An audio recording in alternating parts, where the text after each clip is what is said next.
Okay, I'll call to order our budget goals work session for Tuesday, March 7th, 2023 for the Stokes County Board of County Commissioners. First item on our agenda will be the invocation, and I'll ask Commissioner Cox if she would lead us in the invocation. Heavenly Father, as we come to you today, we'd like to thank you for all your many blessings. Thank you for allowing us to be here today on this beautiful day to do the business for the county, to work on this budget, Lord. We ask for your wisdom and guidance in all the decisions that we make. We ask for travel mercies on the way home, and it's your name that we ask these. Amen. Amen. Next item on the agenda is our Pledge of Allegiance. If you join me for the pledge. Pledge allegiance to the flag of the United States of America and to the republic for which it stands, one nation, under God, indivisible, with liberty and justice for all. Please be seated. Okay, our next item on the agenda is approval of the agenda. Do I have a motion? Make a motion we approve the agenda. Second. All in favor say aye. Aye. Opposed? No. Okay, we're good.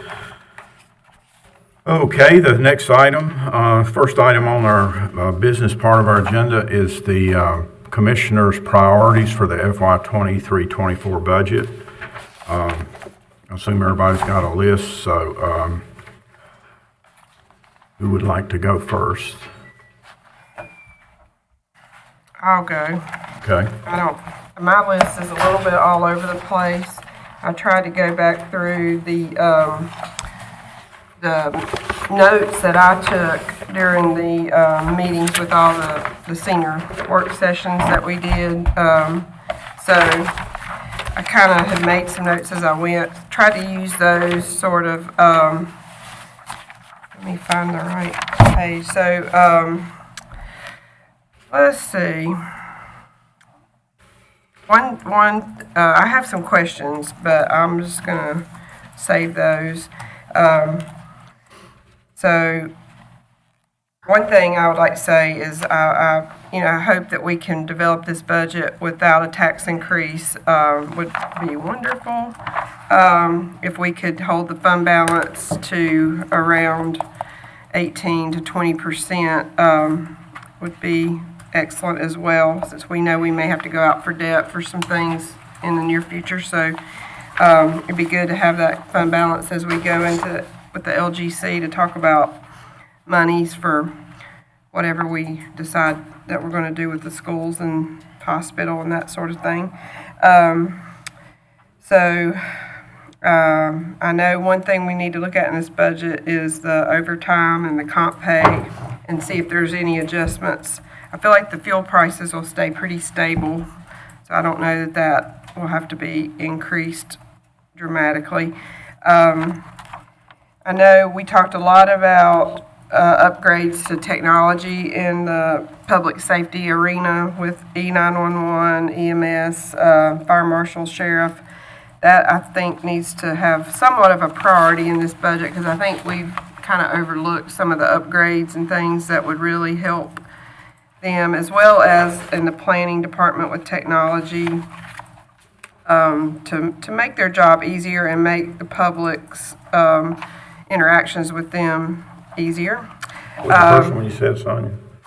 The first area before the planning? I said E911, Oh, okay. emergency management, EMS, fire marshal, sheriff. I think the fire marshal talked about a touch screen planning table was technology. Obviously, 911 needs a few things. So just that whole arena of public safety, because that really touches a lot of people. And it's important when there is somebody's life's on the line. DSS has mentioned they're about out of room, and they're going to probably have to, and it may be in their budget when we get an increased 2 positions, possibly. They increased 2 positions last year in income maintenance, I think, looking back at last year's budget. But because of the Medicaid expansion, they may have to add more people, and hopefully maybe the state will fund, but it's not likely. Aren't they short-handed now? They're shorthanded in the foster child protective area, short some workers, but I'm not sure on the income maintenance side. But basically they're out of space if they did have to add anybody.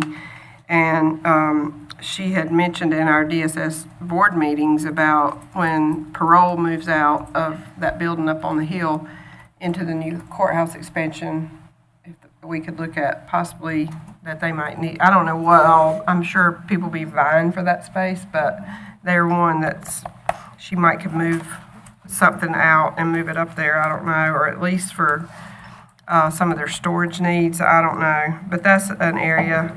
And I know that Eddie mentioned at the Arts Council, he's about out of space, but I feel like this is not the year's budget to address that, because I feel like not knowing down the road what could happen with the Board of Education building and that, if that space got freed up, then that might be something they could use. So I don't feel like we should really address that in this budget. I don't think we know enough of what might be to come there.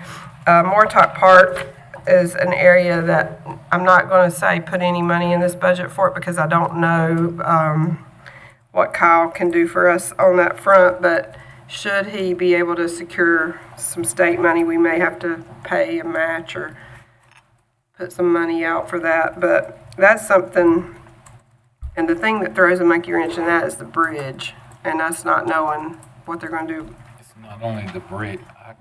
I know something, I can't say it. So I'm not going to say it. I've been sworn to secrecy. Broadcast it, so. Well, Kyle had See me after mentioned the meeting.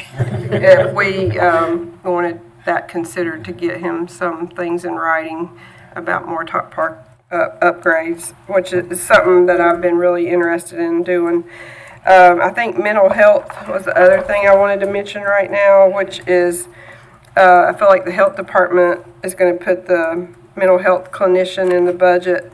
I think some of the substance use abuse or the opioid money could be used for that, to help them with that position, and that could benefit everybody in the county, because I think the drug use stems from the mental health issues. So we need to make mental health, I think, a priority for sure. And I'm real interested to know what Glenn is thinks that, he's seeing, that maybe ways we could save money, or ways that we could, where we need to spend the money for the upgrades and stuff. So I think that'll be figured into the budget. Evaluating everything and going to do a report to us. He is evaluating, right? Okay. Yeah, okay. He's on draft like 6,000. Yeah, he just keeps changing things. Do what? Draft 6,000, he said yesterday. He's working on it. Yeah, so that'll be interesting, and that'll play into the budget request, I think. So that's another kind of priority of mine, that feeds into the whole technology side of things that I was talking about. That's all I got right now, except some questions, so. Commissioner Mendenhall, you want to go next? Sure. Thank you, Mr. Chairman. First thing, I always have no tax increase for this year. Fund balance, similar to Sonia's, anywhere from 17 to 20%. As we go through this year, we've had several items that have been added to our current budget that could be that are reoccurring. Our IT consultant, because IT is evidenced through all the work sessions. IT is way behind in that category. We got to do something there. Well, we may be may get ourselves in trouble if we don't get caught up on IT.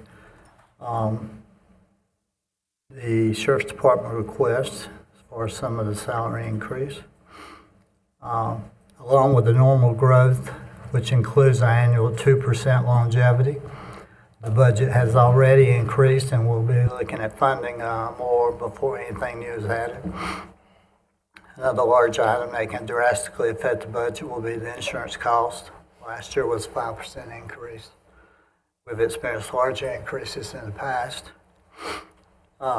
Safety issues also, I had down 3 as the one Sonia had. EMS, Fire Marshal, E911. As I look at the courthouse, the money there, we do know that the courthouse is being redone. What's the cost of that, $6 million? Yeah, 2 million with the grant and approximately 6 million for what we'll have to go out for debt for. Okay, 6 million for that for the courthouse, okay?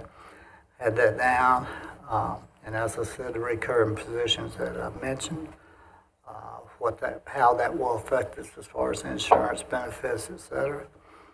And I just want to say to the public, I'm going to stand strong on no tax increase this year for many reasons.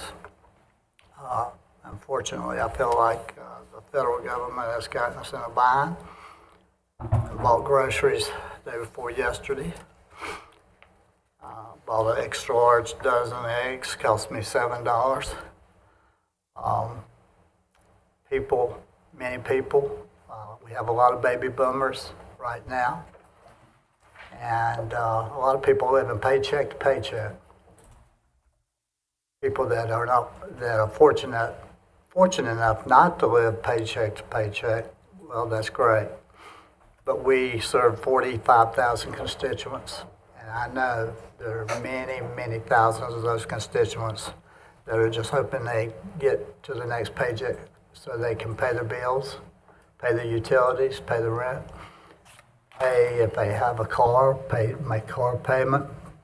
Gas has gone up thanks to the energy policy that we have from the federal government. And just so many things I could list. But those are the main ones. No tax increase, fund balance 17 to 20%. I don't want to go below 17 at all on the fund balance.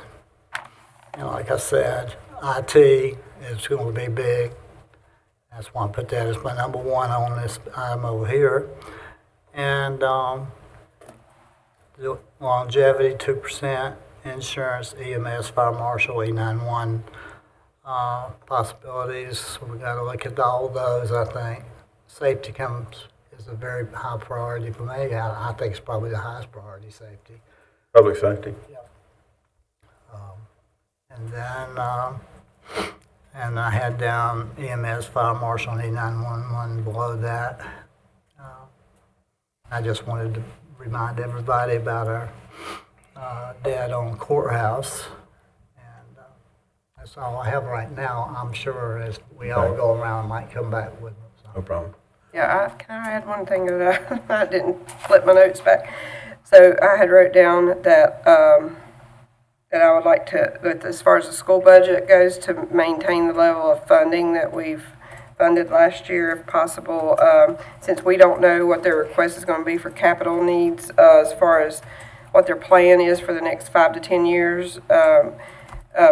Once we know more about that, I think we will know more how to plan for funding capital needs for them, because I think even if they consolidate some schools, like they may have to end up building schools too, or at least some remodeling of some schools. So I think we've kicked that can down the road a long time. So I think at some point we're really going to have to bite the bullet on it. So we got to just prepare, I think, and start with this budget preparing to know how we're going to meet those needs of the school system as far as capital. And I think if we can maintain current expense like we did last year, hopefully they'll be okay. We really don't know till we get their request, but Keep it like at least at the same level. Is that level, what- yeah. So okay, that's all. I agree with you on that. Yeah. Wayne, would you like to tell us what else you agree on? Yeah. Well, I'm not going to sit here and do a repeat of the first two speakers, but Right. If you just got anything different, that's the trouble going last. Yeah. Everybody I gets- agree. gets I all agree this with stuff. IT's number one. I think that will solve the problems with some other departments. I know we cannot do everything that we heard in the work session. I'm not stupid, but I would like for us to agree on this budget and I don't want anybody left out the next year. Who we didn't get this year, we just make a list and kind of correct it as we go without killing ourselves. So, and we need to work smart. I've seen some things that I'm not going to get into right now. I have voiced my opinion to the individuals that they're not working smart. I mean, they're just throwing away money, in my opinion. But I'm not going to open that can of worms. Not in open. I done got 2 calls this morning. And of course, after that, I agree with the 911 and EMS. Cost of building is not coming down that drastic.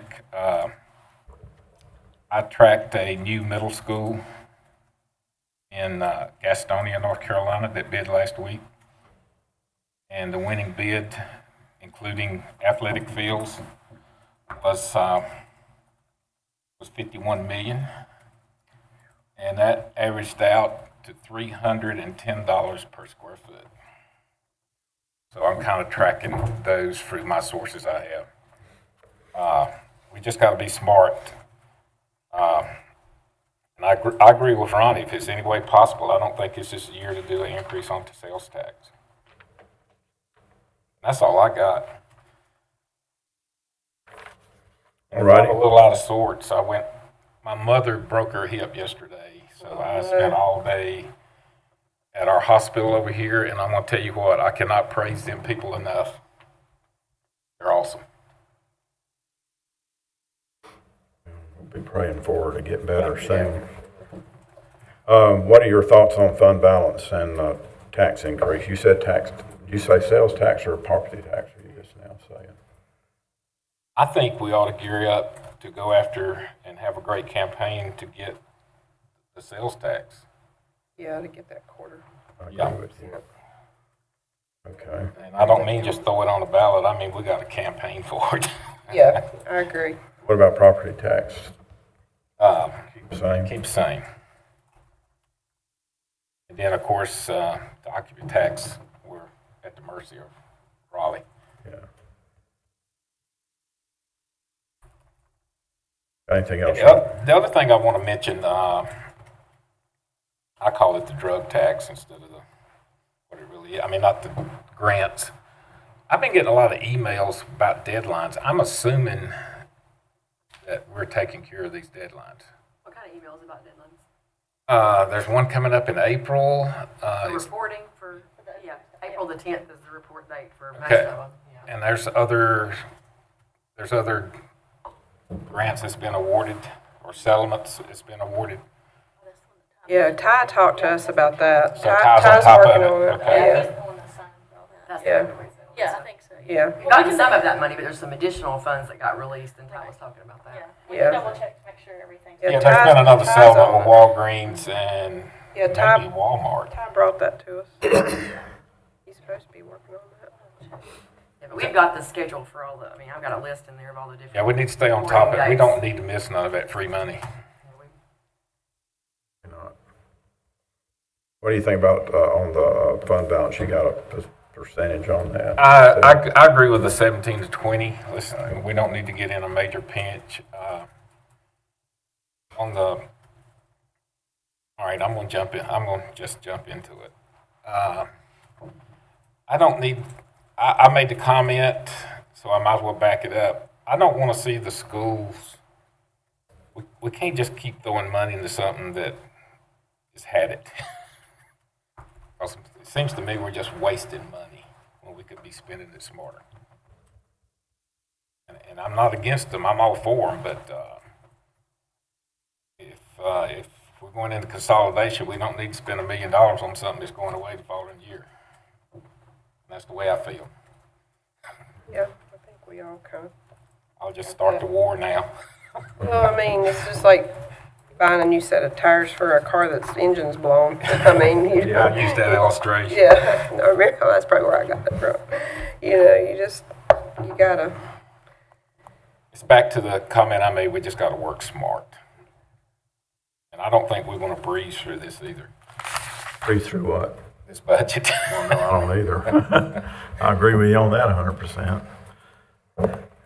a little more complicated than most of them I've dealt with, so. I guess will be the toughest budget And I- that I've worked through in 7 years. Can I speak? I thought, I witnessed last year's budget. Could we get the school budget more defined or broke down in detail? Because I've watched a lot of meetings and there seems to be a lot of money that just comes available without surplus. So, like, I mean, what they turn in sometimes as far as like their actual budget, they'll have priorities and things listed Okay. in it and things like that. So it may just be that you want more of that included in the budget that you receive rather than just the general. Yeah, there you go. So I think they probably give enough, and when the school board meets. Is that they have a lot more unreasonable to ask detail. that? No. Uh-huh. I think what they give, they could give whatever you need. But I mean, I think if we have a lot of it probably that comes in that we're looking at, but then it doesn't go into your big budget packet when you get your recommended budget. I'm not discrediting them. Yeah, We got a major deal. yeah. Yeah, because you What can there see is. everything in there, like the priorities they have, what they're estimating things are gonna cost, things like that. And So, they got that grant, and they're doing some roofing projects with that. I don't Yeah, know that's how, very encouraging. yeah. how they're spending all that, but I'm sure that we can find out when we get Which into the that would have budget. freed up some of the money from Should. last year's, some Yeah. things were in the list. Exactly. If you think about the school system, they got 5.1 million for the roofs, 5.1 million in that grant. They, I know just about what they have in general fund balance. It has increased tremendously in the last few years. And also in the American Rescue Plan, I think it was 16 or 17. The schools received, Hmm. I don't know their exact amount. I think it was 16 or 17 million dollars. So that's some of the things Keith was addressing. Well, and then last year, in addition to what you were funding with current and capital, remember you took that remainder of that ARP money, that $800,000 and shifted it in to help fully fund that current expense Oh, we did. We did that. from your leftover ARP. I have personally requested, for some reason, new schools or additions. Charter schools can build a cheaper, nice building. But if you go through the state, they're not cheap. So, Yeah, the and nobody can tell me requirements. why. Why are we just wasting money when we can get a building that's just as good and nice looking? Yeah. Good question. It's like the addition that Calvary, I just toured the Calvary. Exactly, and that's it's a good nice. example. I mean, it's really nice. What, they got 5 million in that? Yeah. Good luck with that, fighting that bureaucracy, I though. know. Yeah. I have a feeling, I know there's a lot of lobbyists. I just had that discussion with a commissioner at a meeting, I went to that chairman's meeting, training thing. Yeah. And she said, ain't no way they're building buildings that, they're any good for that amount of money. That's what she told me. Well, I I said, said, well, yeah, they are too, they're working fine. there's tilt-up They don't wanna do construction it. in a lot of these charter schools, Millennium and Mount Airy. That school is gorgeous, and it's all tilt-up panels, a whole lot cheaper than, I'll go ahead and say brick and masonry, and it will last just as long. So, You should have to have some kind of waiver, but man, that opened the floodgates. oh yeah, nobody wants to touch that question. Ask Mark Robinson. So we'll keep pushing that too. Campaign on that. That's all I got. One thing on the school budget, as county manager and commissioner both, I've frequently had one-on-one meetings with Lynette Moore, and there would seem to be no objection from school board members and Dr. Rice. If we do that, I always told him if I was going to do it. But It's a good resource to explain. she'll be happy to sit Really down break it down. and, Yeah. and explain stuff. And she does a really good breakout of that budget if all we got to do is ask for it. 'cause Yeah, she'll break it out She has however it you broken want. out and everything, and it's a mixture of state and local money and all that. It's kind of confusing to look at it at first. Yeah, because but- their hands are tied with all those pockets of money and how they're funded and how they, can't cross the streams or, A ton of it is based on estimates that they don't know or what's gonna be till after the budget's done. Like in the fall, it seems like a lot of them come in. yeah, they do a planning allotment and then it depends on the number of students and Your neighbor over there, ain't she? stuff. Lynette. Or almost.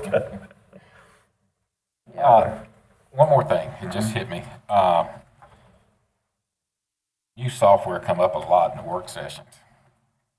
That's fine and dandy, but I want to hear the benefits of this, mainly money savings.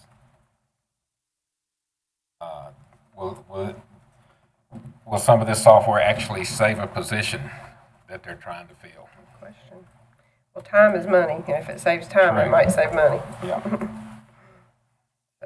good And idea. like a county manager asking him kind of questions. I'm sorry. Anything else? That's it. Hey, Commissioner Chandler. Priority-wise, I think it's, we went through all the work sessions. I mean, obviously, public safety is paramount. IT, I try to look at what organizations touch all of the parts of the organization to make, or to allow them to do the best job they can do and be efficient. So included in that area, and I know we've all had a lot of discussions about it, is human resources. So human resources and IT, they touch almost every department here in our government center. Human resources has a lot of liability. And I think that most of the budget, in my opinion, most of the budget or the money that they would need out of the budget is really geared towards training. You've got to have, especially when it comes to personnel law, every department has got to do the same paperwork. Everyone's got to follow the same pattern, whatever that is. But you gotta follow it. You can't have 15 different forms depending on the whim. And it's going to be a massive undertaking because unfortunately we can't close down the government. Every day there's issues involving personnel. That's just the way it is. That's everywhere. It's a moving target. So not only is human resources going to have to keep operating in the present, but then they're also, at some point in time, they've got to jump out and they've got to get ahead of the game. And it kind of affects the same, which brings IT in. There is everything, all the paperwork that is done, like by the supervisors, by our staff, in terms of forms and paperwork, everything should be in a folder, should be in a web, to where if I'm in planning and zoning and I need some kind of form that deals with personnel, then they just pull the form up and they can type on it. It's interactive. They can send it to HR. They can send it to the manager's office. They can store it, archive it. It's shocking when you go by all the departments. There's stacks of paperwork. And that in itself, if we can just start getting stuff that has been available to the rest of government for the past 20 years, if we can just start getting some of that software, getting things organized, not only will it save on paper and time, but it's the efficiency level in it it'll be leaps and bounds. And I'll just give you just a quick example. It's just like with planning and zoning. If they would have interactive forms up there to where the public, they don't have to wait till 8:30 in the morning to come down here and fill out some form. They can, if you're a contractor, you can, if you're home at midnight and, doing your stuff, you can go ahead and get everything filled out, send the payment in, and be done with it.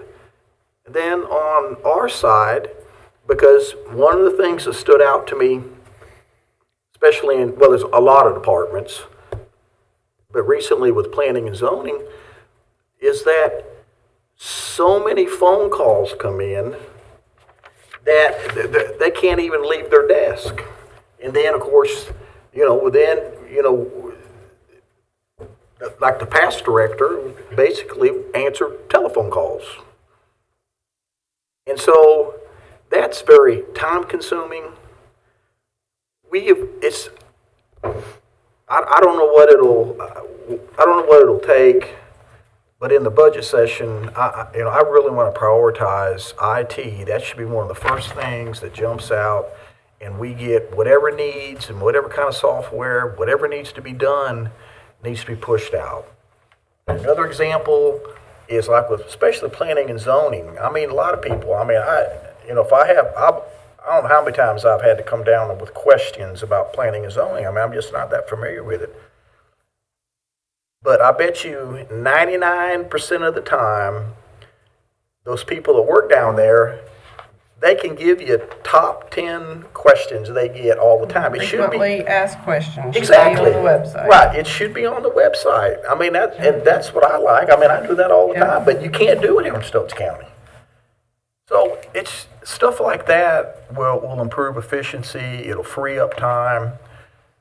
The bottom line is to become as efficient as we can and to cut down on personnel cost. Personnel cost, the human capital of government is the number one expense, and it just reoccurs. It always gets greater and greater and greater. It never decreases. It just gets greater. And so we've got to look at ways to where, instead of having, 5 people sitting in an office, we only have 3. And it goes to the field. Like with what the sheriff was talking about when he was in here. I mean, they got to go, when they want to write a report, they got to go find a hot spot to go sit and do stuff. I just, AVL, I mean, especially like for our ambulances, I mean, every minute that is lost, especially in an emergency, can be very, very detrimental, especially in terms of a stroke, a heart attack, bleeding out. We've got to make sure, and again, we may not have, I know money's tight, and I agree, no tax increase this year.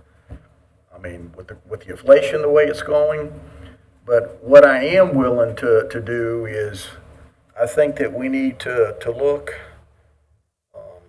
obviously at the options, but we need to look at, how much we want to, keep in the fund balance.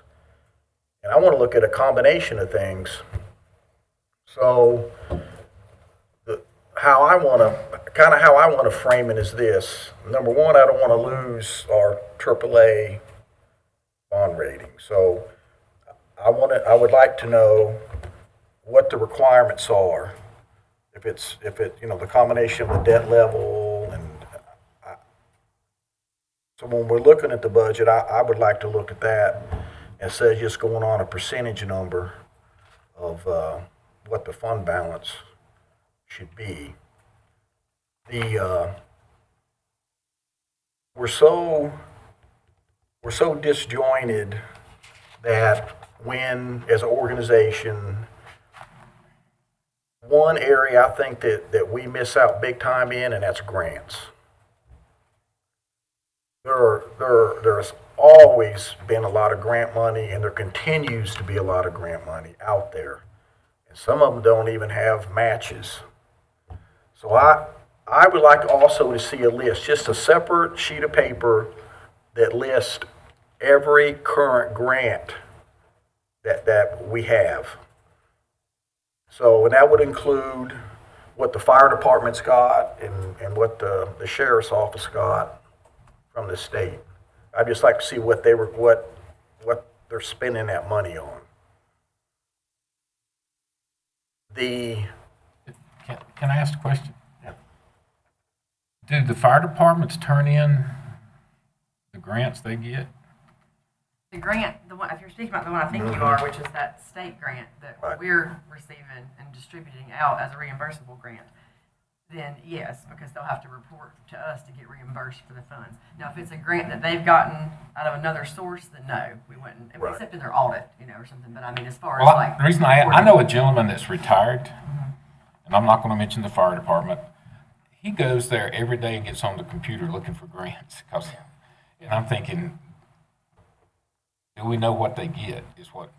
Yeah, I mean, you would know during the budget process as far as like what's in their budget. They get a grant and it has to be accounted for of that. But as far as like them reporting to us, only if the money's flowing through us, like this current grant that we're working on is. So, but yeah. Do you think that, speaking of that, because there are, I'm going to say, there's probably grants that the county manager or assistant county manager might not be aware of, that department heads would be aware of because that's their area.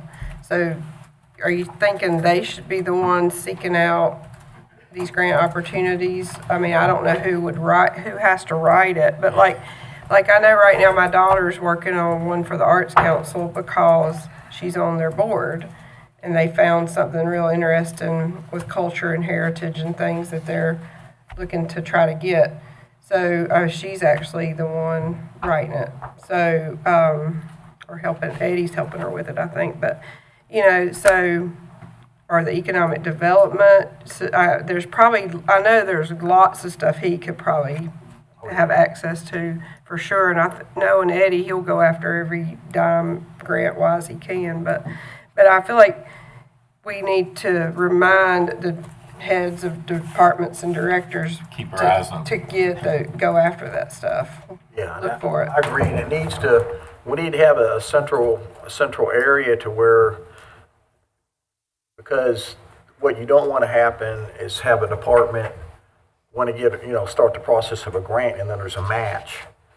And then, they haven't notified us because, we do, I mean, typically in most larger organizations, in the budget process, we would stick money in the budget in contingency. in case we get need some matching Yeah. funds. I mean, we do have a contingency for, I guess, stuff like that, so we just maybe need to put a little extra in there if we think there's gonna be some grant opportunities we don't wanna miss out on. I want to insert one thing that's, first of all, when I say this, don't everybody jump out the window. I used to be the biggest tree killer of any of them. I print everything our company has almost went paperless. And I'm one of them. I hardly print. If I print something, it's for my personal use from my personal computer. I've witnessed customers and companies that's totally gone paperless. And that's a big deal because we're looking at blueprints, all sorts of paperwork specs, and so it is possible, but everybody's got to work at it.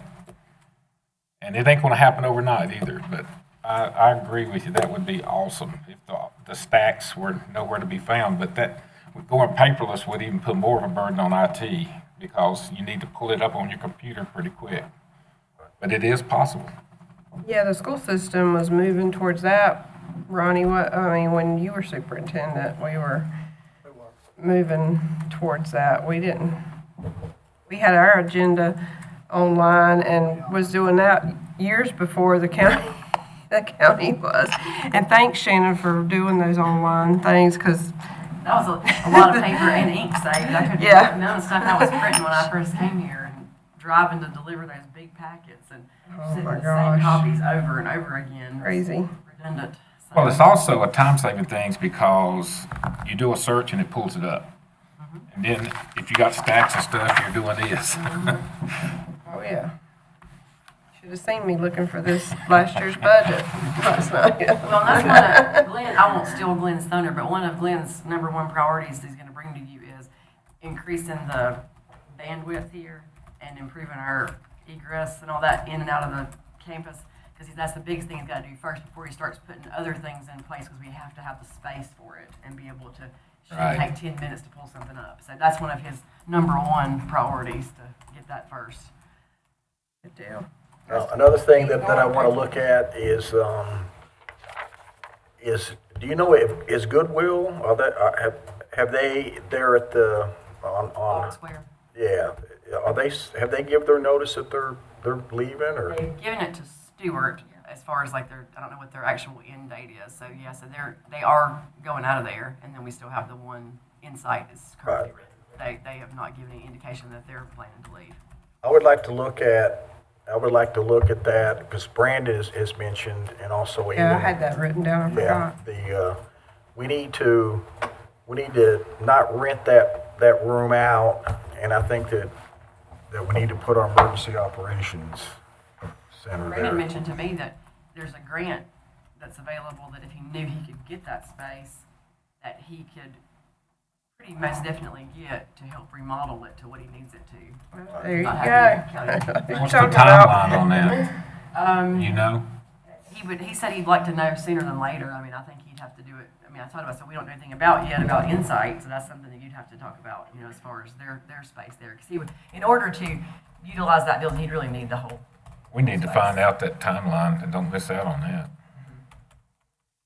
But that operations center, emergency operations center in that courthouse like that is horrible. So we need to save that space, and then I think that when we're looking at the budget, we just need to kind of, I mean, we don't have to do it all at once, but we need to set a goal and start moving towards that way. And then I think that maybe we could have a conversation a little bit later about maybe just having that complex out there, you know, just for emergency services. So you'd have you have the fire marshal's office out there. You would have the emergency management, and then you would have EMS out there.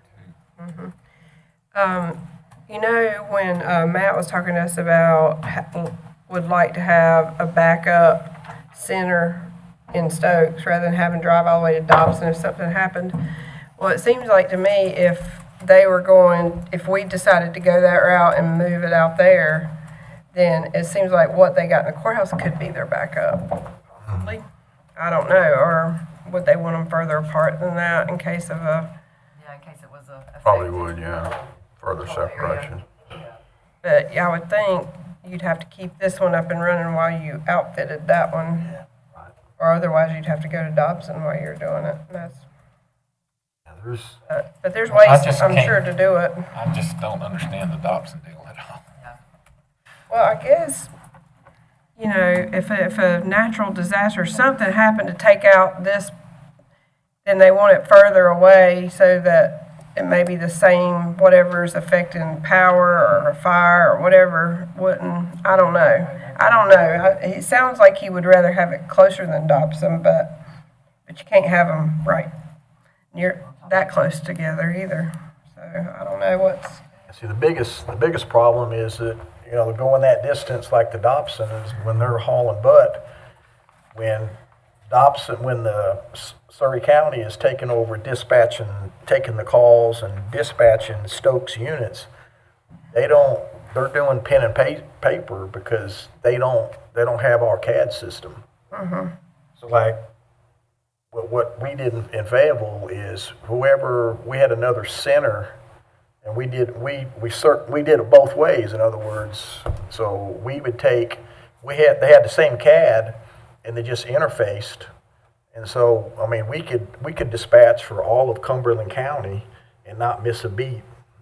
And then same thing for the Cumberland County Emergency Management. They could dispatch for Cumberland, all the municipalities and cities, including us, and not miss a beat.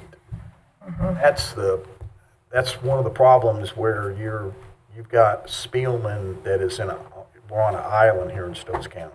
It's the only one, and there's bridges I think that you can probably patch, but it's just a nightmare. Dobson, when I did the tour, Dobson's stuff is in there. Like, if they go down, Dobson's equipment is in there to come here. So it's like, Right. we reciprocate, I guess. That was in- I think whenever all that was done, Yeah, outside. there was a push from the E911 to do regional backups. Yeah, it was. But It's a lot of money. they got specific reasons to Yeah, I mean, I don't see, distances and all that they want. yeah, I mean, you gotta have that, but Probably do it in King again. pretty good ways. I think Rockingham used to have backups in one of the towns like Madison or something. Well, they're Not sure not, about that, but they're not really using that building in King. Health Department's not really using that building in King. That might be something that could be retrofitted for backup 911. Yeah. We already own that property.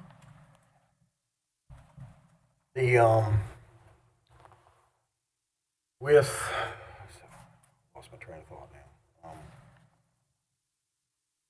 Programs. So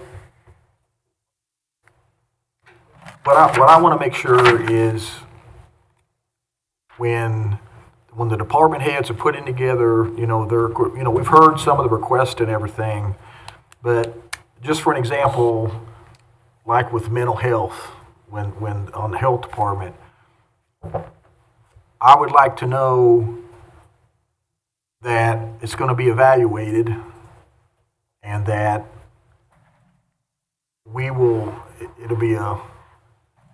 it's not a, government has a bad habit of, if we started something in 1980, it never goes away. We still do it because we did that in 1980.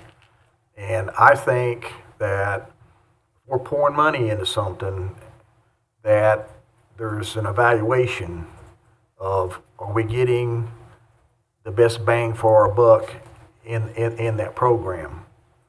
And if we're not, then there's different ways to evaluate it. You can say, hey, the concept is good, but maybe we need to tweak some things and try something different to see if we get a better result. But if people that come in front of the board and they want money from us for a program, and if they know that there's no accountability on the back end, then the likelihood of the program being as successful as it could be or should be diminishes. And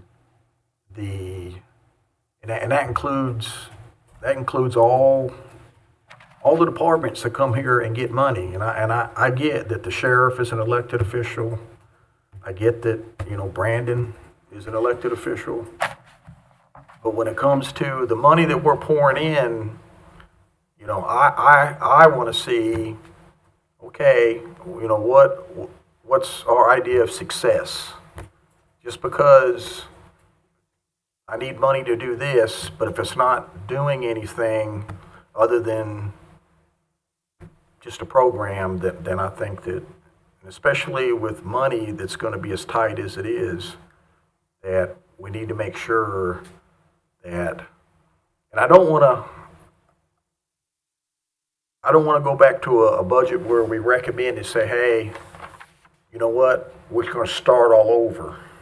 Instead of, basically what we do is we just take the budget as a base and then we just add it, tweak it a little bit. Some agencies get to a point in time, organizations, to where they say, you know what? Let's just take a whole hard look and you just wipe everything clean. And then we do a brand new budget based on what the current time is. This year's not the time because we're going, with the audit and then the change in the software and this and that. But I think we just keep that in mind. If we think, we just got to make sure that we're just not piling money on top of money. Because it's very easy to say, well, cost of living has went up 6%. So let's add, 4% to utilities I think we just got to be real careful. The money we spend, it has to have an intent, and we need to see results in the money. Last thing is with the grants, we need to, because a grant is different phases. So you got someone that's looking for grants, and then they apply for the grant. But we also have to make sure that the evaluation of the grant, of the intended use of the money, that it was completed properly and submitted properly back. And then, of course, the audit part of the grant with the money. What I would like to look at is possibly, I talked to Shannon about it. This is back when we were doing the work sessions and stuff, of maybe hiring a part-time or go on a contract or something with a part-time with somebody that could help with the overall methodology and keeping track and making sure that all the grants that are brought in are properly accounted for, and all the deadlines are met. Especially with some of these big number grants, the evaluation periods they have different dates, and it's quite consuming. And I don't know if we see our directors here, or even just take like with Shannon being the county manager, and I've said it before, she spends so much time punching numbers in and trying to stay in the present, where the county manager needs to be able to look for the future, plan for the future, and make sure that we stay in compliance with things.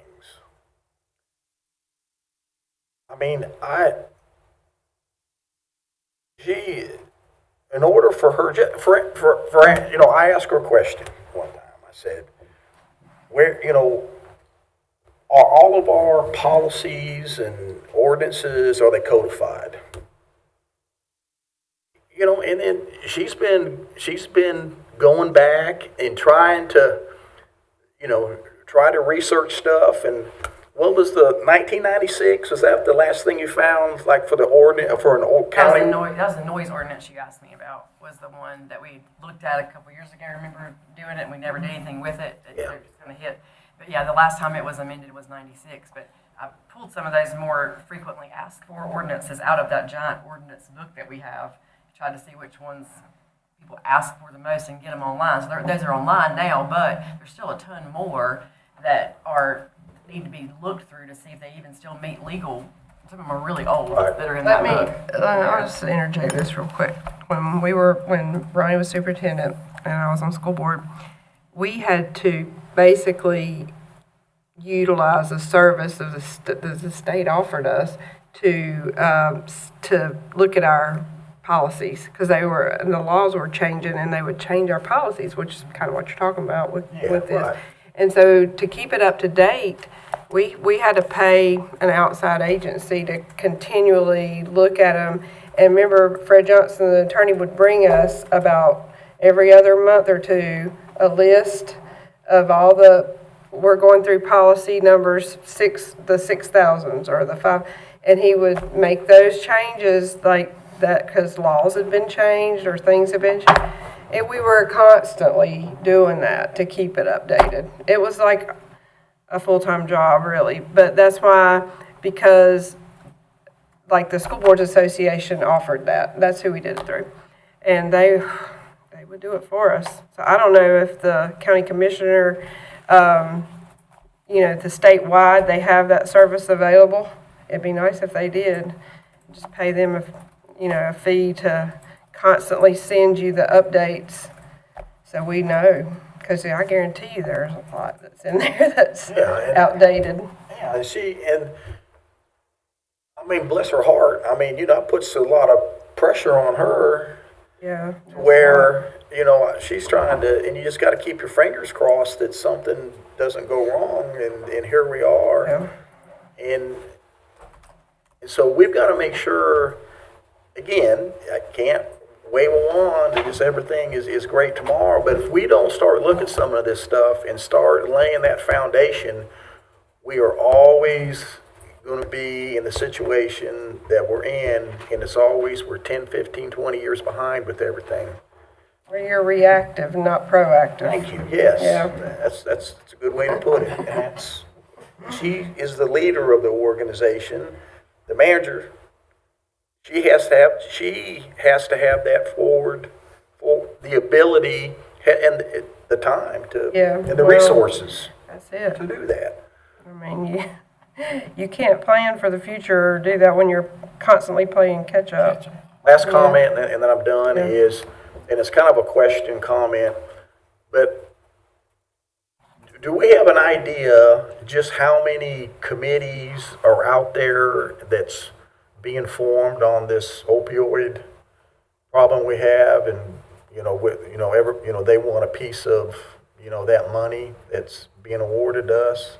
I know you're on one committee. Yeah, I mean, there's nobody that's really scrambling that I know of that's like trying to get that money. I know the sheriff's department has a plan of something that they could use it for in the jail for pre-release for prisoners and stuff that are coming out, that they could have a person working with these people as they're released to have their plan in place to where they're going to go, if there's treatment options, if there's that kind of thing. But that person would just be working with inmates that were coming out.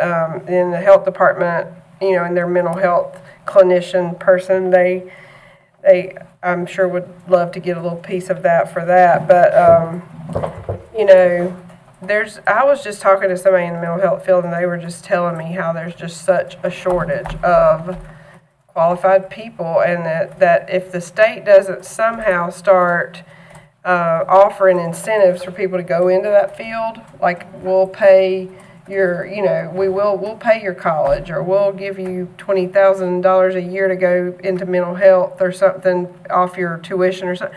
They're going to have to start doing something to attract people into that, because it's just a There's like a 3 to 4 month waiting list at most facilities, even for somebody to get in with a mental health counselor or It's to crazy. see anybody, which is, when you think about it, crazy. Yeah. One thing you all might think about tomorrow, you have your tri-county meeting in Rockingham. I talked a little bit a while back with the county manager there about, because they're getting money too, of course, about working with our surrounding counties a little bit on maybe pooling some of those resources sometimes to something we could do together as a project, sometimes to maximize the money. I mean, I don't know if that's something that maybe. Well, if you were looking at any kind of in-person, like inpatient treatment, you'd have to have like a neighboring county to pool your money together to make that happen, because there's not enough for us to have a in-person or inpatient facility. It would be nice. That's what we're really lacking, is places to send people when they're ready. It happened to me with my nephew when he was ready to get treatment just 6-8 months ago. I was calling the community paramedic going, what's available to him right now? Because he's in crisis mode and he's ready to go do something. And he went down to the Vineyard in Winston, and they turned him away. They said, you don't meet the criteria right now. you know, we can't help you. And the hospital's not gonna take you in, because they're full, and if you're not, overdosing, they're not gonna take you just because it's, you know, if you say I'm suicidal, they will, but I think they've even got wise to, are they really suicidal, or they're just saying that to get a bed tonight, you know? It's just crazy, really, but, you know, and there are, a few faith-based agencies that would, I'm sure, like a piece of that as well, and I would be fine with that as far as giving them some seed money or something, but they would have to have some type of a plan, you know, business model planned of how they're gonna, You'd have to monitor them pretty close. yeah, Well, for like the sure. one that you're working with, I think that she's Yeah. with Exodus Ministries, they're already doing stuff, so they Yeah, already have she's something in already a motion. nonprofit, she's got her ducks in a row, but I don't know if that answered your question, really, but.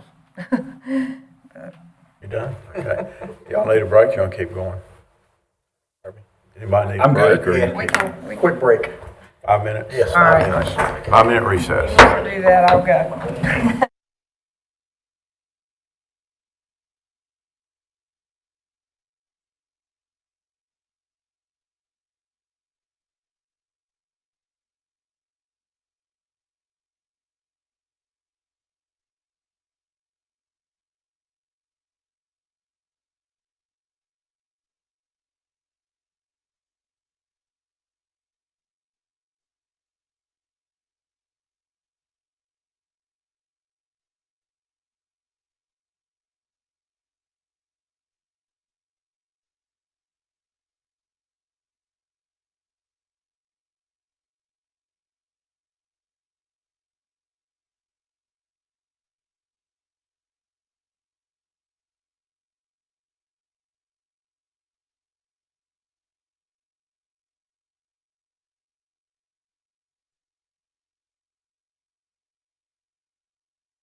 Okay, I'll call our meeting back to order from the short recess.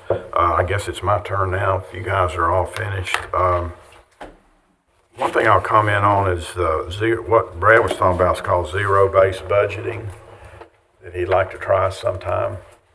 Every organization I've been in, I think, has at least discussed doing that. I can't remember if we ever did one or not, because it's quite an exercise when you do that, resource-wise. And us here, I guess I don't know if you'd have to have the school do it at the same time we did it or not, but And a county manager in Fayetteville threatened us in a budget meeting. He was hearing numbers that he didn't like, and he says, well, I got a cure for this. yeah, I know. It's often talked about, seldom done, but that doesn't mean it couldn't be done at some point. I would almost like to experiment with the concept myself, try it if you could do it, but let me see. I guess I'll agree with everyone that we did identify a lot of requirements and needs and so forth during our sessions with the department heads, and we definitely can't correct all the deficiencies that came up during the first year. But I think taking a phased-in approach to do that is probably what we'll be doing, and I don't think you can define what that is until you know know all that information that we received during the budget meet or the department head meeting. So I think it was really worth the time and effort it took to do that and kind of get that on the record. Let me see some things. First of all, ARPA funding. We did an action not too long ago to set aside some of the ARPA funding that wasn't used for the internet grant, that first one. From the 2.4 original, Yeah. and then when he came and spoke, they only used 1.7. Yeah. And then, yeah. So we got some money sitting there.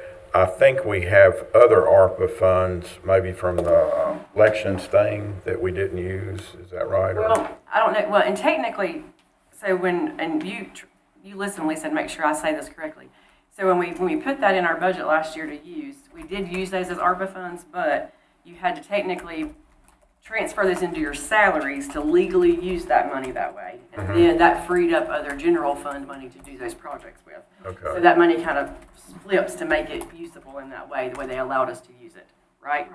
And then we just met with the Board of Elections recently with Perry and went down and took a look at this building. We've done it a couple of times and gone through different drawings. So we've taken out a little over $350,000 from the $600,000 budgeted to buy the building, with all the closing costs and all that. Perry's working up designs now with them, and they've agreed on between David Burge and Board of Elections and Jason on what they need done down there. They're going to enclose that space by the drive-through for storage. Put a wall up inside for additional storage. Just a few, changes, but things that, of course, will cost money. So once they're finished with that and know exactly what they're going to spend, and Perry bids that out, then we'll know what we have left over in a surplus. Are we bidding it out, or is it something our people can do? It might be outside, and depending on once Perry finishes up, everything has to be done. If they can do it, they will, but it'll be a pretty big project that has to be completed pretty quick, so. Yeah. Yeah.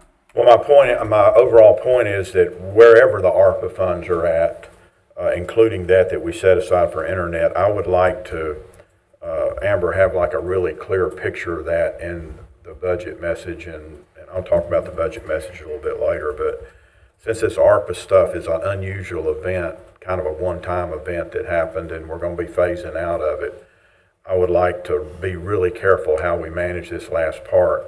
And my opinion, and the board can each speak on this too, but I would like to keep what extra ARPA money we have focused toward internet expansion, because that's what we promised everybody for years here, and we've got a really good program coming that's going to do a lot, but I think there's going to be some other areas that we might need to match some funds or whatever to completely do what we need to do with the internet. So that's just something for you guys to think about and figure out what your position would be on that.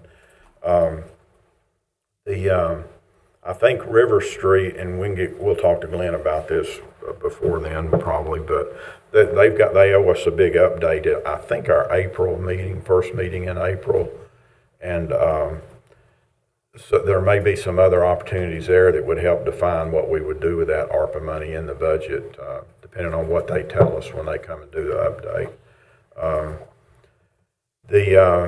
And then a couple of you guys also mentioned other things things that are going to occur in the future that we don't really know yet.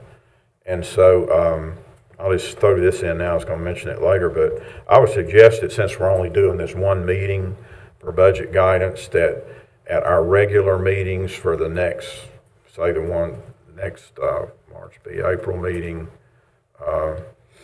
probably April meeting, or even any of the meetings between now and June, that if needed, we maybe stick an agenda item on discussion about additional budget guidance based on updated information we've received. If we need, so if any commissioner, if you've got something, something then that we don't know now, you want to stick it on the discussion agenda to give the staff additional budget guidance, because they're going to be churning through this at the same time we're doing this. That would probably be a good thing to do. And it could be for internet, or it could be for, I forget the other, you mentioned Glenn's priorities, I think, that he may be telling us, and some other things that we don't have the full story yet. So that way we can keep from also having another separate budget guidance meeting.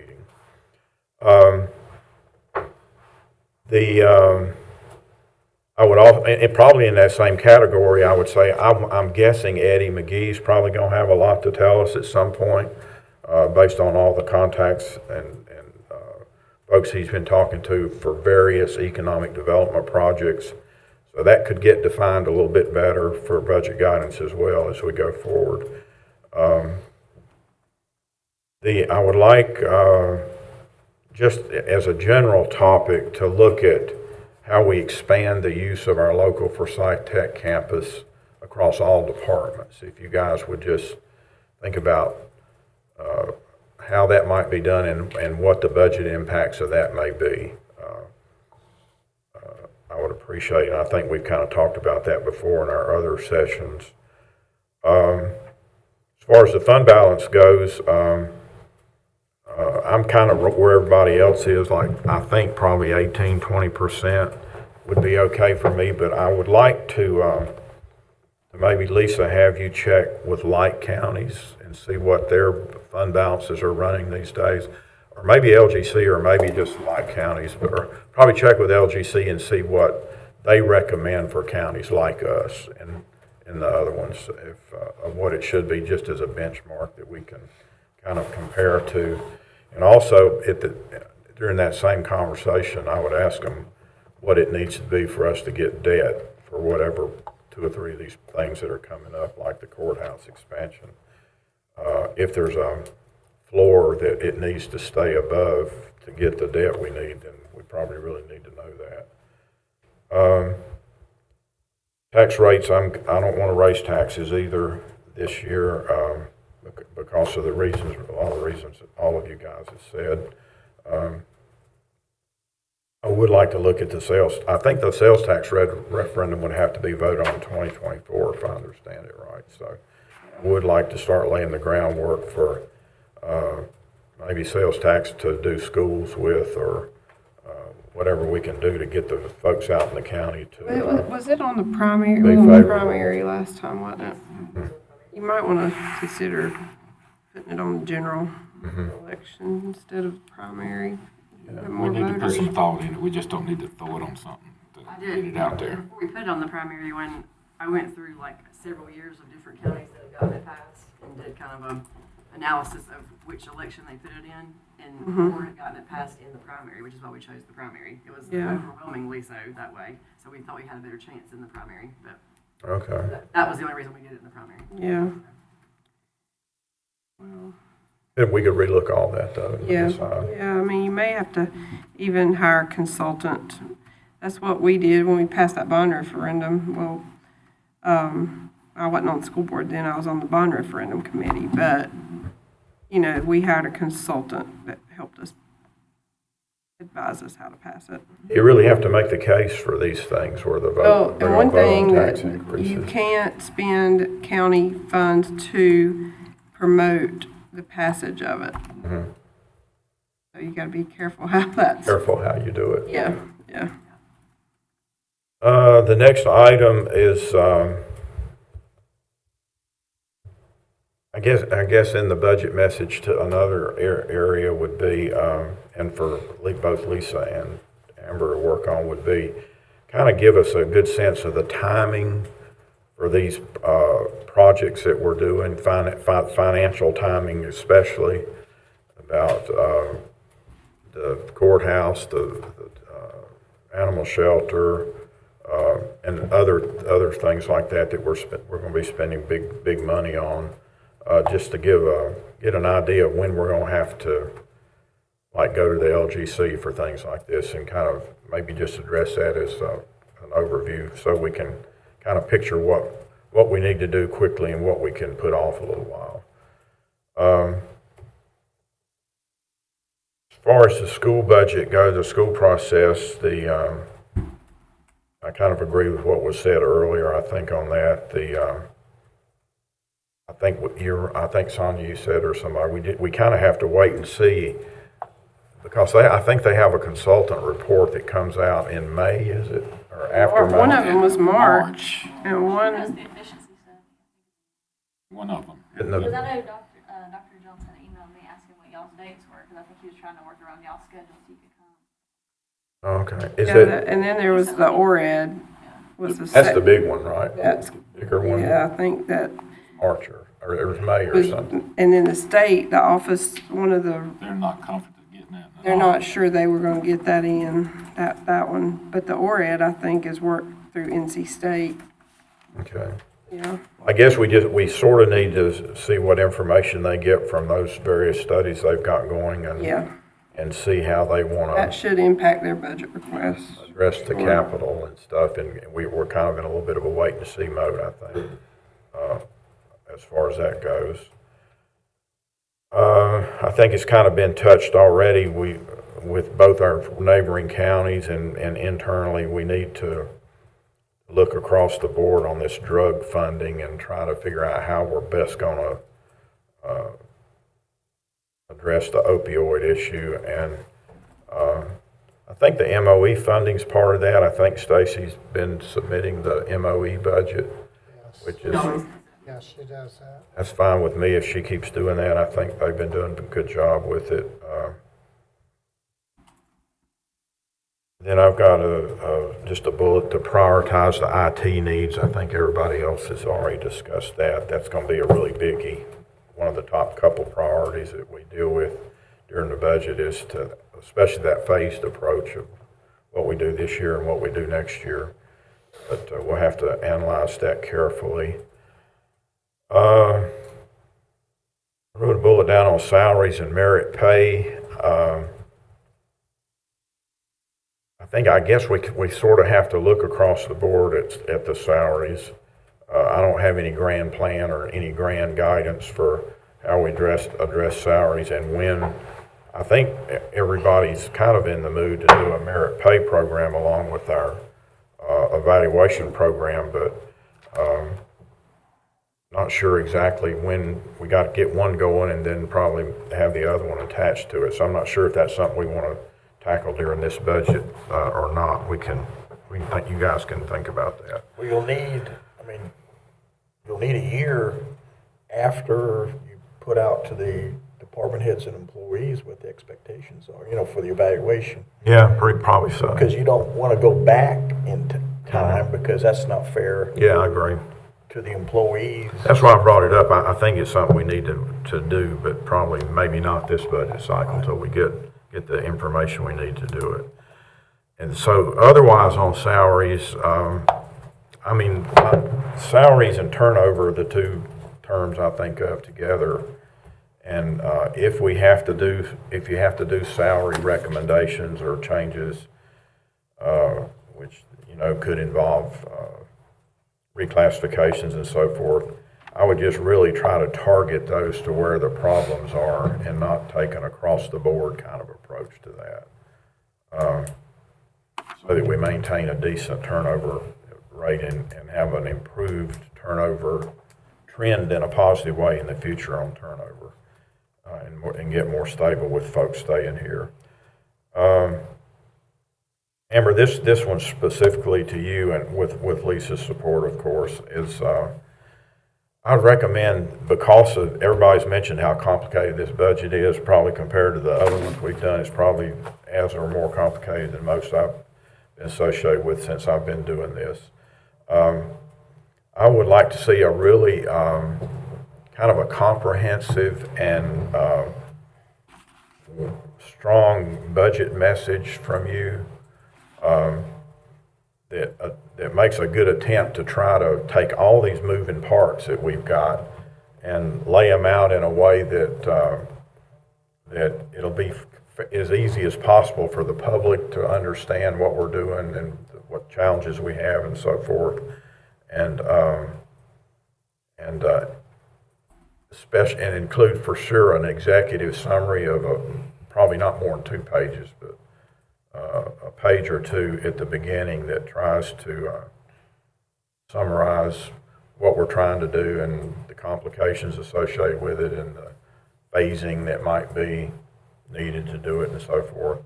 And I'm not asking you to do one like I used to do. It took an hour to read, but maybe somewhere in the middle of a good comprehensive thing there that'll could be used basically as a reference document and so forth along with the budget as we try to figure out our path forward this year and in future years as well.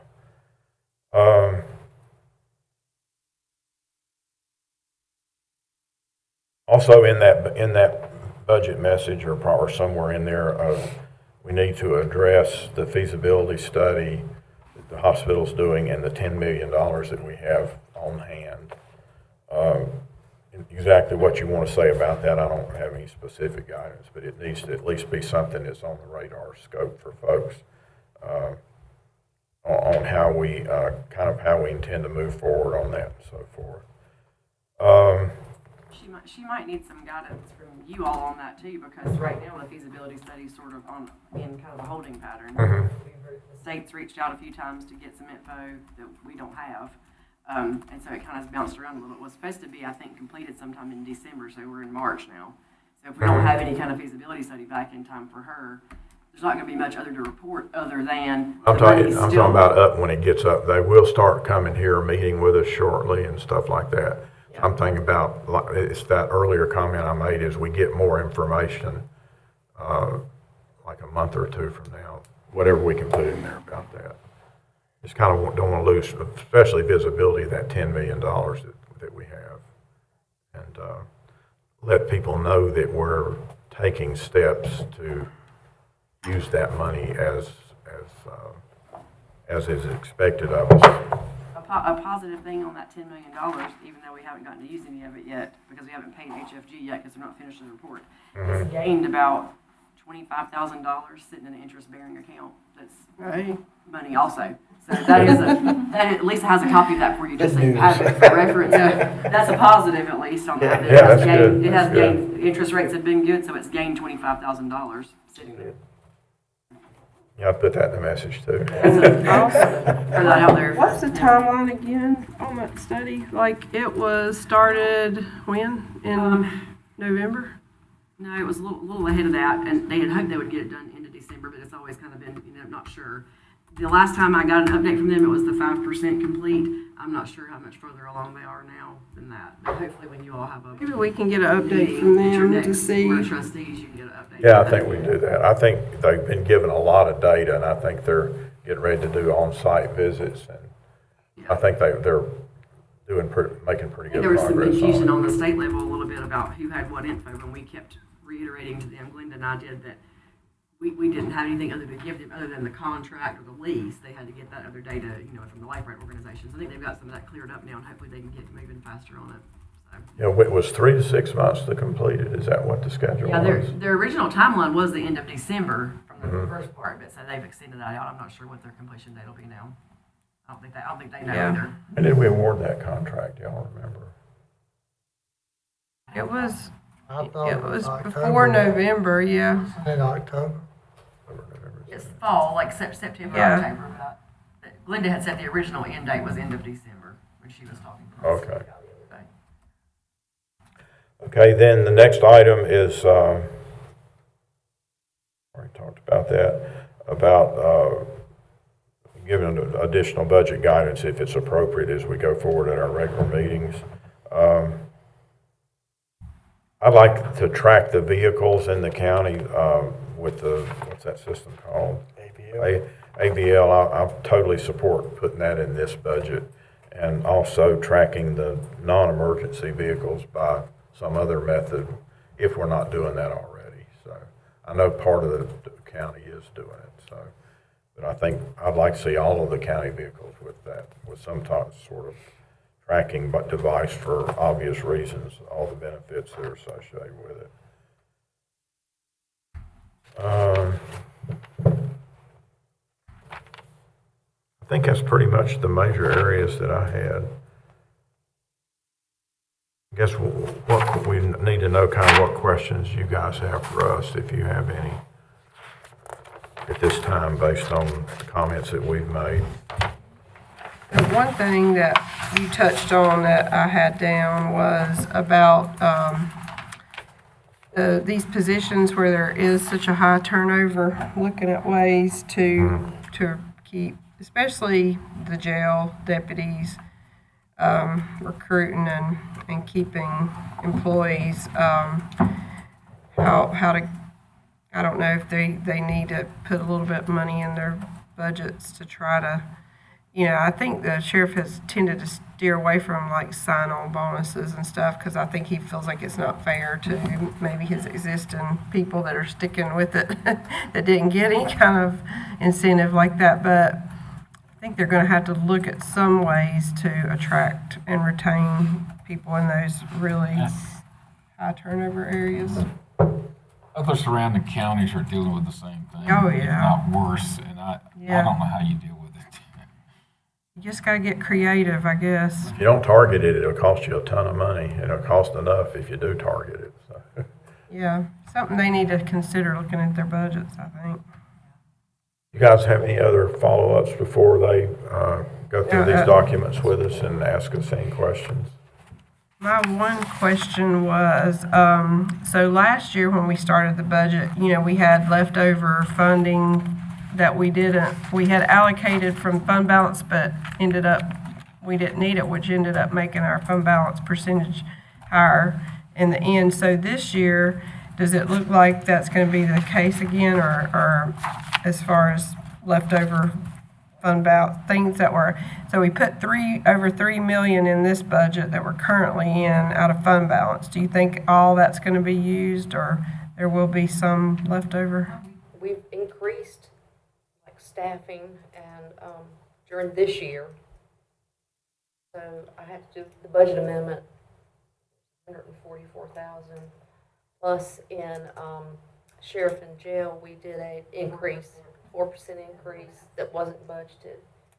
That's taken up some of it. I cannot give you a definite figure right now. Yeah, it's really hard to do that until you do that third quarter review, which And you may not use it all, but it definitely won't be a case where you don't use any of it, because just those items alone are a lot of funds.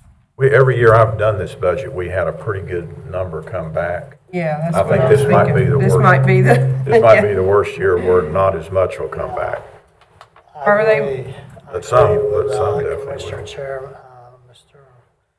Morris and Sonia both, looking at all the increases we had, the 4% salary increase in the Sheriff's Department, which was used to be helped with the retention at the Sheriff's request when he was losing employees, the IT consultant.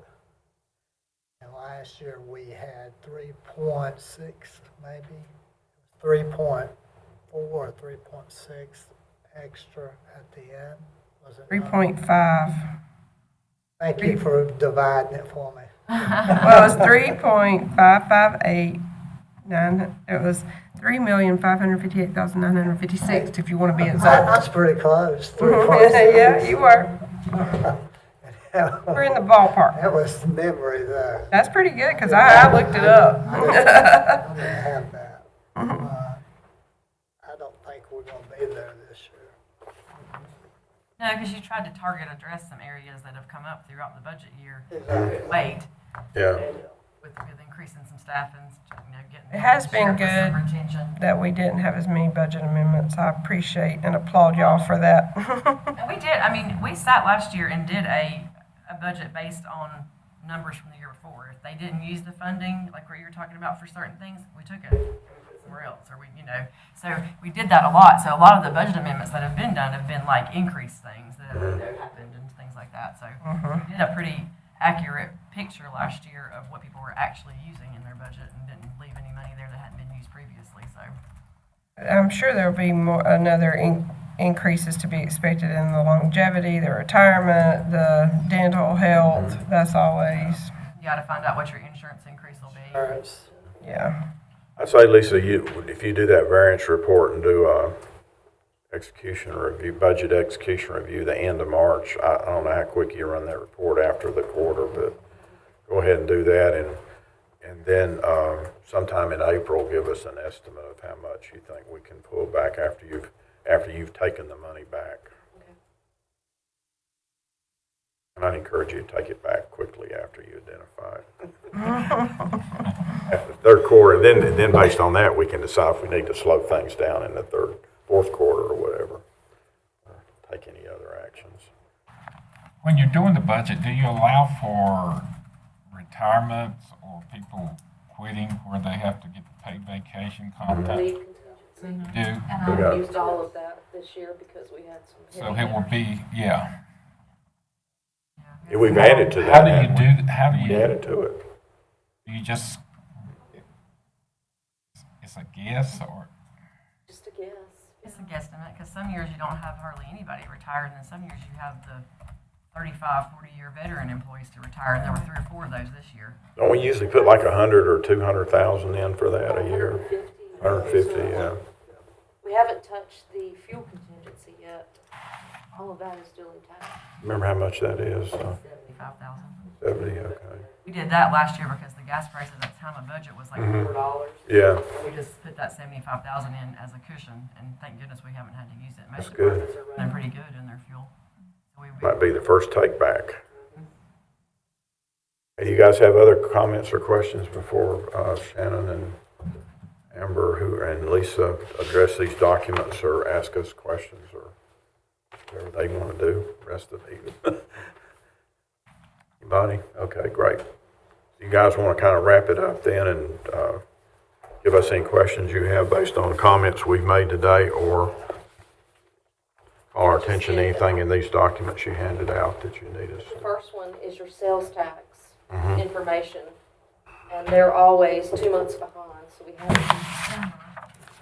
And if you look underneath the total for each section, you'll see what you got in fiscal year 21-22 with the difference. Like, we have collected more so far this year on the general fund. I think pretty much every one of them. Yeah, I think so. Most of that's mine because I've been spending a lot. Thank you, Keith. Whatever works. Okay. Also, I included the debt schedule, which, like, on the first page, you see we have just the year 23-24 left on the pods. So, that'll be coming off. And it's for each debt that we have, private placement, USDA, homes, with the years. So, again, the total debt, you see the principal, the interest, this total of 34 million, 743.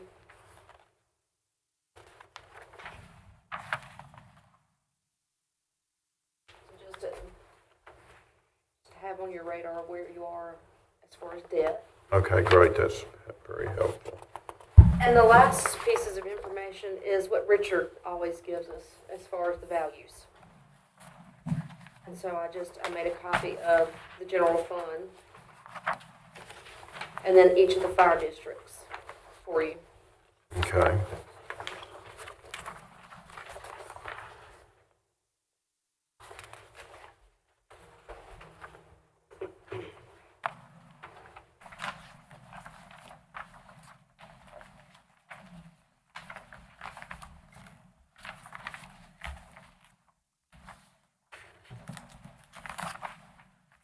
This is like a conservative estimate from him, I think. I think he keeps it that way. I think we get another one a little bit closer towards Yeah. the end of the year. I've had it change on me before when I didn't really like it to, in a bad way, but.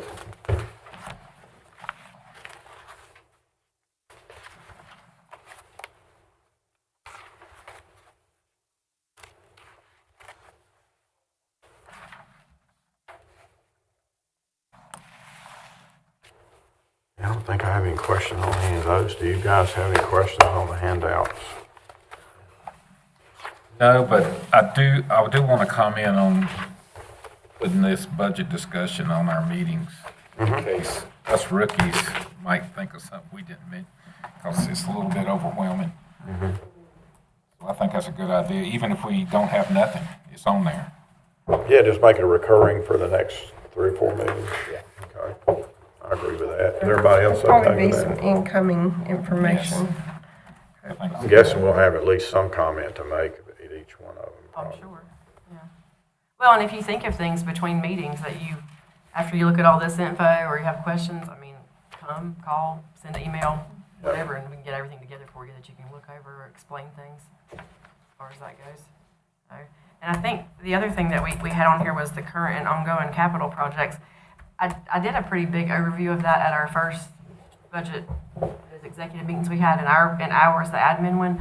I'm glad to go over it again, but I mean, I just pretty much gave that update then, and I gave you that copy of that sheet with everything as far as like the debt service in it then, the ongoing projects we're still working on, what we've spent so far on the roofing projects, those are all completed, and what we had left over from those projects. And then as far as the things that were still to go, like the courthouse expansion, the Board of Elections, and then of course the shelter. The only real update that I've got since then is, like I gave earlier about the Board of Elections, we've been meeting with them on that building. Courthouse, of course, is in the phases now where Perry is finishing up some final plans and drawings. He'll be back soon on that. in that fee, the architect and engineer, the engineer cannot design the footings until he does test borings. Do you know, have they done that, or? For the courthouse? Yes. Well, it's very still preliminary. Like Perry Perry takes it from here as far as that's concerned. Like That's in their fee? yes. presume? Yeah, he gives his rate fee as far as that goes. And I mean, Perry's always extremely reasonable with us anyway, but yes, everything's included in what he's When the plans are done, he'll know the rock situation. correct. And he's got a plan for addressing that before he even bids out for that, to make sure he kind of has an idea of what they're going to encounter as far as doing some scratch surface Right. testing down there with some of our staff and We some of already our know equipment. it ain't gonna be good. He said he knows there's a lot, but he wants to kind of hit the surface before he even bids it out, so he can try to prevent all those changes, people having to come back and encountering more than they thought. So, Well, it can be good. I mean, bad soil is just expensive as rock. I'd rather be built on a rock than Yeah. bad soil. yeah. And then we had a meeting a week ago, I guess, with the group that we awarded the architect engineer contract to for building the shelter. They came in and did a preliminary meeting, and we've sent a contract from them with Ty with some of their associated fees. It's pretty straightforward, just like the other ones we've always done. They did have some good ideas about some things. You'll see those soon as they start bringing back. They're gonna do a couple of different design plans. They had gone over and looked at the old prison property that day when we met, and like us, when we looked at it, you know, the original existing structure, the big brick, the original prison, is in pretty decent shape. I mean, it's not falling down. The roof is good on it. There's no water leaks. They asked if they could present a plan with a couple of different options for possibly utilizing that into their plan, because Brick building?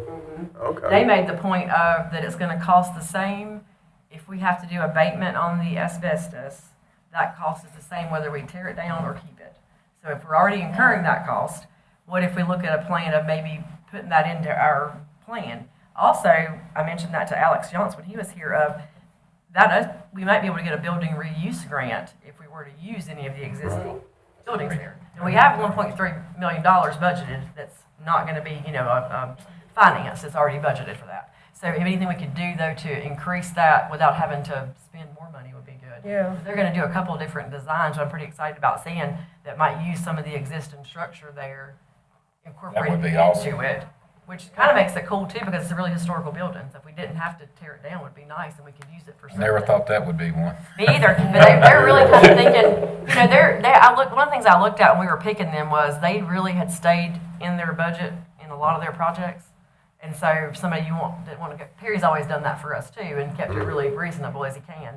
So they're good at trying to think of ways to get us the square footage that we need, but maybe stay in that budget constraint while doing that, if we can keep some of those existing structures. So they're going to do a comprehensive evaluation of that piece just before we do any kind of, that might help us too with deciding what to demo and what not to demo. That might be more of like what we've been looking for this whole time with that, so. Just that one building is what they're looking at. though, Yeah, the red I mean, one. they're. But the others are nasty looking. Yeah, the initial assessment with the other ones was that they were not really worth doing anything with, but that brick building was the fact that it has a good roof and no water damage. And I like the plan of the, asbestos is a good idea. I mean, if you gotta pay to clean it up, you may as well, if you can keep it, keep it. If not. That's amazing. What kind of roof's on that building? It's like it looks like a stainless steel. I mean, it is We need to absolutely. put it on that's our what- schools. It has got, we have stainless steel gutters on that building that are Wow. shiny. I mean, it's amazing looking. I mean, the rest of it, is Only a the lot of- breast for our prisoners. Yeah, I don't know, but that roof I don't know, maybe you remember when you were here, but it had to have been something done to that on a recent level within probably the last 15 years. What was that building? I don't remember doing anything. Yeah, it's nice looking, and they were pretty impressed by it. That's kind of what led them to mention Do possibly you know when the utilizing building was built? Has that come the up? original date of that building. I can't even remember it. Yeah, I don't know. But I mean, I just think that some of the ideas of that might be good, and building reuse grants are pretty big as far as that, especially to be able to use that old prison building. So it may not work out, I don't know, but we'll see. There'll be something they'll bring to you as far as a plan of looking at that we've talked about. So, other than that, everything else, the green box sites are still ongoing. Walnut Cove's looking a little further along. It's dried looking up awesome. a little bit. So it's, the rain has been an issue with that project and Pinnacle, but it's not much longer, and it's going to be so worthwhile when they're done. So those will be finished up. Then Stuart's got some plans he's doing over at the other transfer station to do some paving over there. He's been working on some things on that that'll improve that site dramatically too. So, and he's doing a good job of having things on a timeline of roofs, etc., things like that, where we're not having more of what you're saying about being proactive and not reactive. He's really taken that on and had several things since he's been here in the budgets to knock these projects out and get them done before we have a problem. Good. So, yeah. But if there's anything else that you got questions, I'm glad to answer or clarify, but I don't want to read it all again to you since we just did it. I guess one good thing to put too in the budget message, Amber, is something about probably a good overview of the enterprise funds and especially these water projects and Yeah, that's the ones that what's the other group that we just did a person for? Water Sewer Authority. All of those so that everybody can get a big picture view of all the utility stuff that's going on in the county.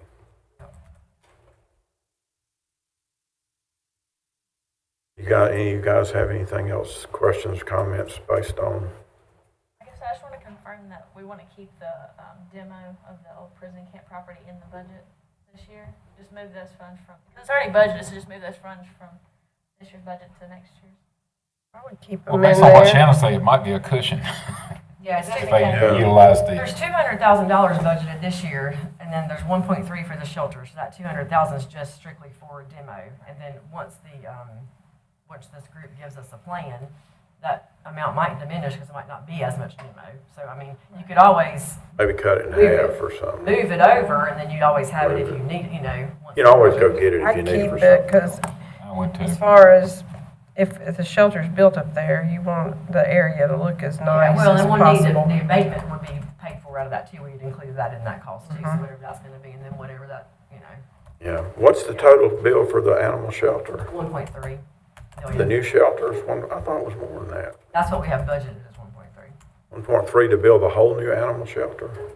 That's what, when we got the quote for that at the time, now, of course, we know that's gone up now because of the building, like you said earlier, the $300 a square foot building cost. I thought I had a much bigger number in my head than that. We can Oh, increase it. it's going to be a bigger number, don't worry. It will probably end up being a bigger I don't, number. just kind of like when we budgeted that EMS station in Walnut Cove was budgeted at 600,000, but it came in Yeah. a lot more than that. I'm Okay. hoping that this, they're looking at some ways to try to keep it in that, because they know also that building costs have gone up since we got that original number. But 1.3 is what's budgeted, and you have that fund sitting there.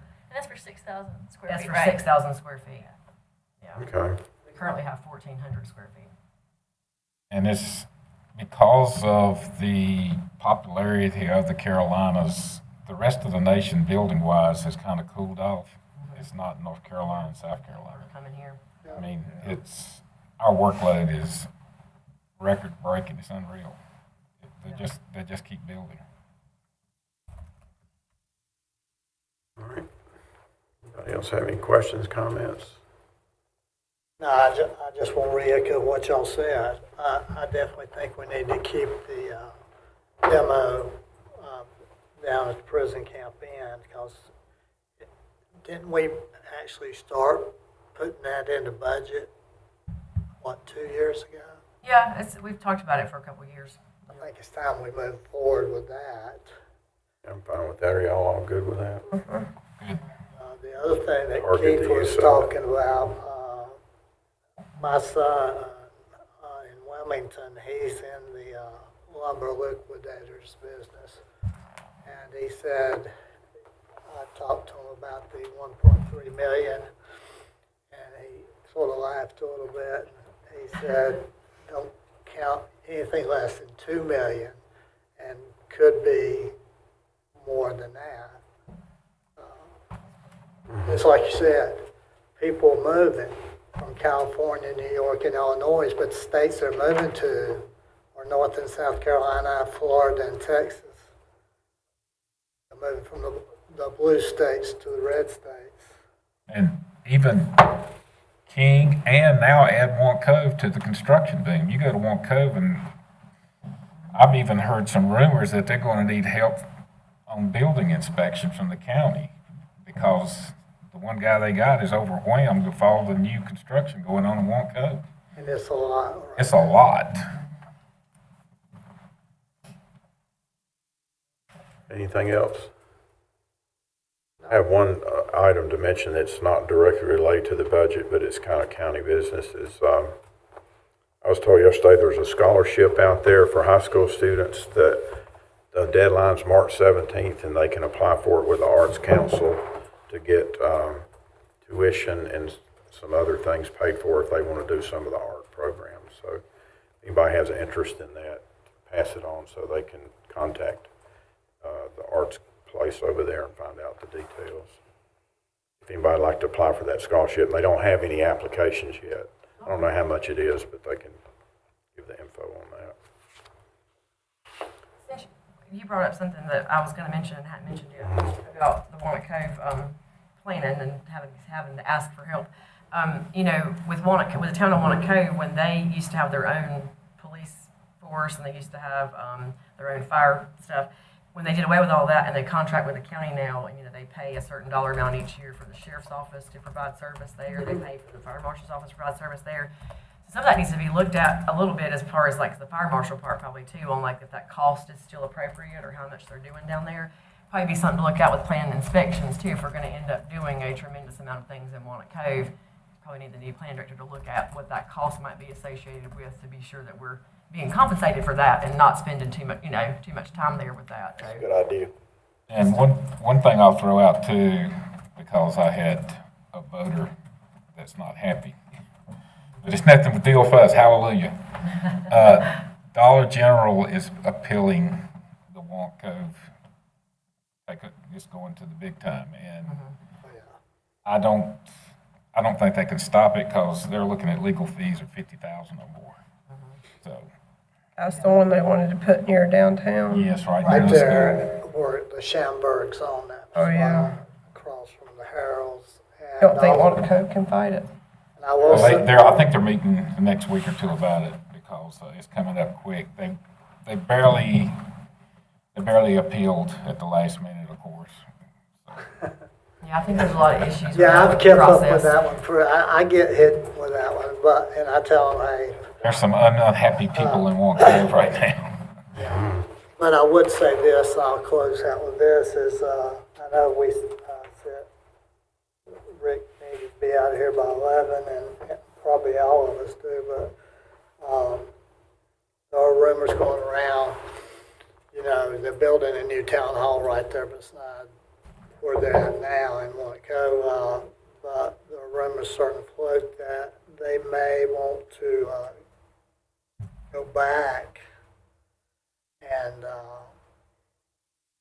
reestablish their own police department. Because, you know, as of right now, Their decision, right? Yeah. I think last year that contract with them was $177,000, and it has a natural, it builds in so much increase each year to it There's an escalation. already. So I think it was 177 last year, so whatever that increase would be this year would be. They get 24 hours a day, 7-day week coverage. Yeah, I mean, it's the same, you know, it just added that zone to our sheriff's office as far as them covering it. So, yeah, I mean, that's just like any other zone in the county. They've got an officer established to that area. Police departments are expensive, that's why they look at stuff like that. I don't know anything that's not expensive. Yeah, the fire marshal I don't think contract they is can- 30,000. That one needs to be looked at too. Because I know they do a lot of inspections within the town of Monaco. All right, does anybody have anything else before we adjourn? Can I get a motion to adjourn? motion with adjourn. Second. All in favor, say aye. Aye. Opposed? We're adjourned.